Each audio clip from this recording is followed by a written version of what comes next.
আৰু আজিৰে পৰা যেহেতু পুনৰ আৰম্ভ হৈছে অসম বিধানসভাৰ বাজেট অধিৱেশন আমি পোনপটীয়াকৈ যাবলৈ বিচাৰিছো বাজেট অধিৱেশনৰ মাজলৈ কংগ্ৰেছৰ বিধায়ক জাকিৰ হুছেইন সিকদাৰে ভাষণ প্ৰদান কৰিছে অসমৰ অসমীয়া ৰাইজক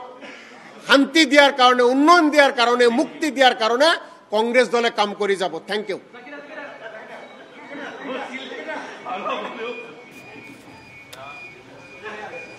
আৰু আমি আপোনালোকক দেখুৱাই আছো অসম বিধানসভাৰ বাজেট অধিৱেশনৰ কিছু দৃশ্য প্ৰশ্নোত্তৰ কালেৰে আৰম্ভ হৈছে সদনৰ কামকাজ আজিও কেইবাটাও বিষয়ৰ ওপৰত আলোচনা হ'ব আৰু প্ৰশ্নোত্তৰ কালেৰে এনেদৰে সদনৰ কামকাজ আৰম্ভ হৈছে আৰু শেহতীয়া কেইবাটাও গুৰুত্বপূৰ্ণ প্ৰসংগত আজিও সদন উত্তাল হোৱাৰ সম্ভাৱনা আছে ডক্টৰ ৰণোজ পেগু শিক্ষামন্ত্ৰী ডক্টৰ ৰণোজ পেগুৱে কেইবাখনো বিল আজি উত্থাপন কৰিব 8 সংশোধনী বিধেয়ক আৰু এখন নতুন বিল উত্থাপন কৰিব ডক্টৰ ৰণোজ পেগুৱে the Bodo Kachari welfare autonomous council bill উত্থাপন কৰিব আৰু লগতে the Thengal Kachari autonomous council বিলু উত্থাপন কৰিব সদনৰ মজিয়াত আৰু কেইবাটাও বিষয় আজি আলোচনা হ'ব বিষয়ৰ ওপৰত আলোচনা হ'ব গতিকে আজিও বিৰোধীয়ে সদন উত্তপ্ত কৰাৰ সম্ভাৱনা আছে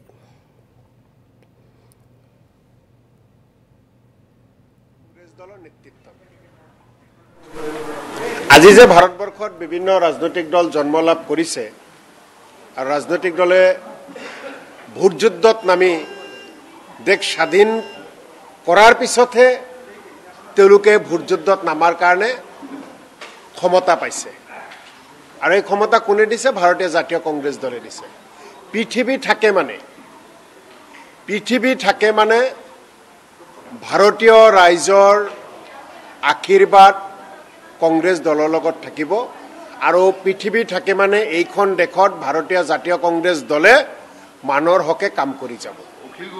বেলেগ ৰাজনৈতিক দল আৰু আমাৰ মাজত বিভিন্ন ক্ষেত্ৰত কিছু পাৰ্থক্য আছে কংগ্ৰেছ দলৰ জন্ম হৈছিল কেৱল ক্ষমতা লাভৰ কাৰণে নহয় কংগ্ৰেছ দলৰ জন্ম হৈছিল ভাৰতীয় মানুহখিনিক ইংৰাজৰ হাতৰ পৰা অত্যাচাৰৰ পৰা ৰক্ষা কৰিবলৈ স্বাধীনতা খৰ্ব কৰিছিল ইংৰাজসকলে সেই ভাৰতীয়সকলৰ স্বাধীনতা ঘূৰাই অনাৰ কাৰণে কংগ্ৰেছ দলৰ জন্ম হৈছিল আৰু কংগ্ৰেছ দলে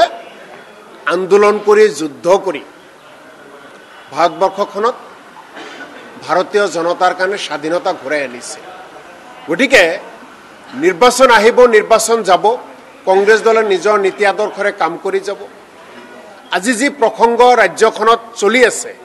বা যিবিলাক কথা আপোনালোকে বিভিন্নজনে সুধিম বুলি ভাবি আছে সুধি আছে একেবাৰে স্পষ্টভাৱে কওঁ কংগ্ৰেছ দলে আহি থকা সময়খিনিত 2026 চনৰ বিধানসভা নিৰ্বাচনত ৰাজ্যখনৰ শাসনৰ পৰা বিজেপিক বিদায় দিব বিচাৰে হেয়া অসমৰ ৰাইজৰ আহ্বান অসমীয়া জাতিৰ আহ্বান অসম আৰু অসমীয়া জাতিৰ স্বাৰ্থত কংগ্ৰেছ দলে আহি থকা সময়খিনিত সকলোকে লৈ ধৰ্ম নিৰপেক্ষ নীতিত বিশ্বাসী সকলক লৈ একেলগে নিৰ্বাচন খেলাৰ কাৰণে পণ লৈছে সিদ্ধান্ত লৈছে সংকল্প লৈছে উদাহৰণস্বৰূপে যদি আপোনালোকক কওঁ যে কংগ্ৰেছ দলে কিমান মহানুভৱতা দেখুৱাইছে এই কথাবিলাক যদি আপোনালোকক ক'বলৈ যাওঁ তেনেহ'লে আপোনালোকে লক্ষ্য কৰিব যে যোৱা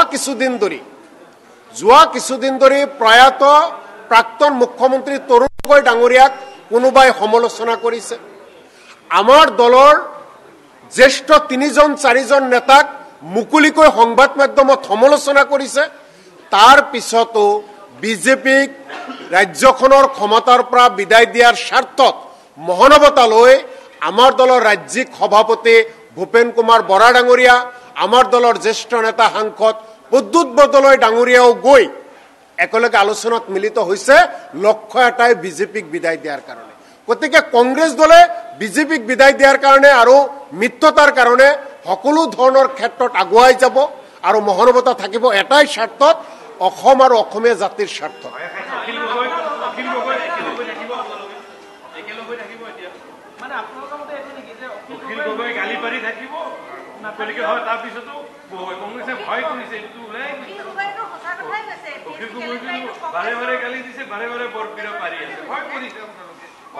অসম আৰু অসমীয়া জাতিৰ স্বাৰ্থত কংগ্ৰেছ দলে মহানৱতা আপোনালোকে কংগ্ৰেছ দলৰ মাজত দেখা পাব গালি পাৰিছে সমালোচনা কৰিছে তাৰ পিছতো কংগ্ৰেছ দলে আগুৱাই গৈছে 2026 চনত অসমীয়া ৰাইজে বিচাৰিছে বিজেপিয়ে অসমত ক্ষমতা পাব নালাগে। অসমৰ আমি কংগ্ৰেছ দলে ব্ৰিটিছ পুলিচৰ বন্দুকৰ গুলি পাতি লৈছিল আমাৰ কংগ্ৰেছ দলৰ নেতৃত্বই। ব্ৰিটিছ পুলিচে লাঠিৰে কোবাই